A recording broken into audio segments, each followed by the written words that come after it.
સમાચારમાં આગળ વાત કરીએ સાબરકાંઠાના હિંમતનગર અને તલોદ વિસ્તારમાં એક કથિત ચમત્કારની વાત વાયુ વેગે ફેલાઈ, જેમાં ભગવાન શ્રી કૃષ્ણની પ્રતિમા સમક્ષ દૂધનો પાત્ર રાખતા તે અલોપ થઈ જતું હોવાનું જોવા મળ્યું અને આ ઘટનાનો વિડીયો ઇન્સ્ટાગ્રામ પર વાયરલ થતા જ હિંમતનગરના અત્રી ગ્રીન ફ્લેટ અને તલોદના રામપુર ગંપા ખાતે લોકોના ટોળે ટોળા ઉમટી પડ્યા।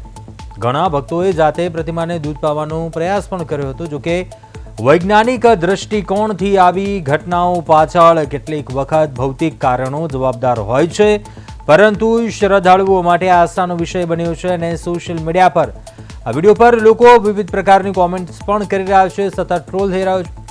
સમગ્ર ઘટનાને લઈને લોકોમાં પણ ભારે કુતૂહલ તેમજ ચર્ચાનો વિષય બન્યો છે। આ સમગ્ર મામલો સાબરકાંઠાનો આ મામલો સામે આવ્યો છે, જ્યાં ભગવાનની પ્રતિમા દૂધ પીતી હોવાનો દાવ કરવામાં આવે। હિંમતનગર અને તલોદમાં આ સમગ્ર મામલો છે કે જ્યાં પ્રતિમા દૂધ પીતી હોય તેવી ચર્ચા અને આ વિડીયો જે વાયુવેગે સોશિયલ મીડિયા પર વાયરલ થતાં જ મોટી સંખ્યામાં લોકો છે તે પણ આવી ગયા।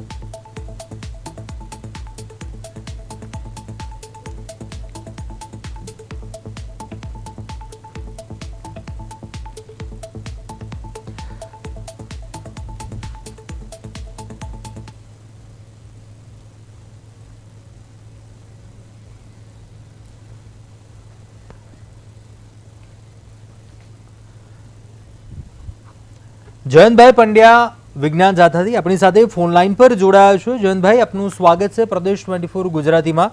જયંતભાઈ, ફરી એકવાર આ પ્રકારનો એક કિસ્સો છે તે સામે આવ્યો છે। અંધશ્રદ્ધા કે ચમત્કાર, લોકોમાં અસમંજસ છે।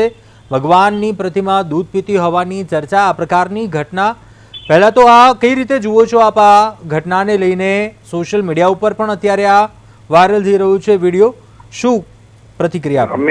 અમે છે ને 1995 સૌપ્રથમ ગણપતિએ દૂધ પીધું હતું ત્યારે અમે તંત્રીઓ પત્રકારને બધાની સાથે લઈને અમે મુલાકાત કરી હતી। ત્યારે પણ આખો ઘટસ્ફોટ કર્યો હતો અને પછી દશામાની મૂર્તિ છે, આવા તો અનેક વાર બને છે મૂર્તિઓમાં, અને અમે સોલ્યુશન કરી છે, લોકોને સાચી વાત કરી છે ને અંધશ્રદ્ધામાંથી બહાર લાવવાના માટે પ્રયત્ન કરીએ છીએ।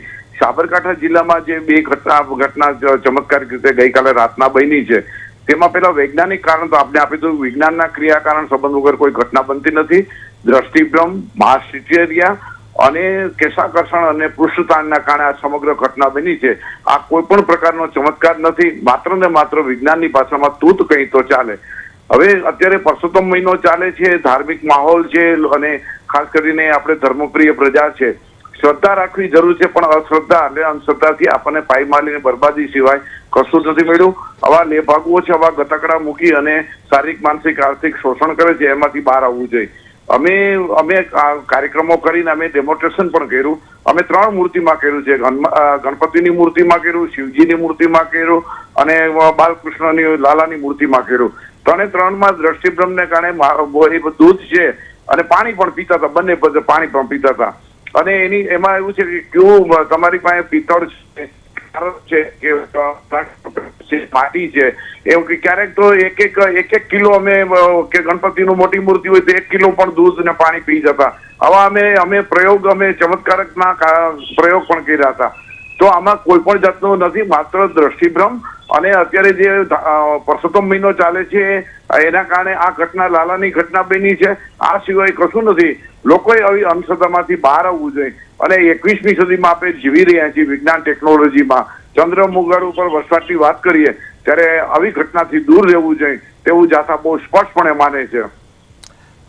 ચોક્કસથી જયંતભાઈ, એ વાત તમે કરી, આસ્થા હોવી જોઈએ પરંતુ અંધશ્રદ્ધા ન હોવી જોઈએ, પરંતુ અત્યારે સોશિયલ મીડિયાનો જમાનો છે ને આ પ્રકારના વિડીયો ઝડપથી વાયરલ થઈ જાય છે, લોકો સુધી પહોંચી જાય છે।